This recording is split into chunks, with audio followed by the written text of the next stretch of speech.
Egzelada qarang, eng katta xavf nima bo'ladi? Monoxarialniy monoamniotический egzela eng xavfli hisoblanadi. Nima uchun? Ular bitta yo'ldoshdan ikkita homila rivojlanadi. Bittasi nobud bo'lib qolsa, egzelani bittasi yoki o'sishdan orqada qolsa, ikkinchisiga ham ta'sir qiladi. O'shandan biz qo'rqamiz har doim. O'shaning uchun bizga mayli sizlarning tilingizda aytadi, ikki xil egze deydi-ku, o'sha ma'qul ginekologlar uchun. Nima uchun? Yo'ldoshi alohida bo'ladi, suvi alohida bo'ladi. Mabodo bittasi o'smay qolgan taqdirda ikkinchisi o'saveradi. Mabodo bittasi o'sishdan to'xtab nobud bo'lib qolsa ham ikkinchisi o'saveradi. Bunisida xavfli har doim.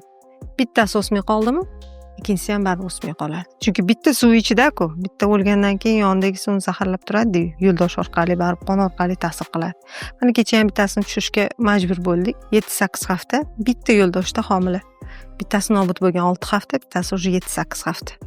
Lekin buni kutsangiz, baribir bu ham 10-11 ga boradi, uzog'i bilan. Keyin baribir nobud bo'ladi.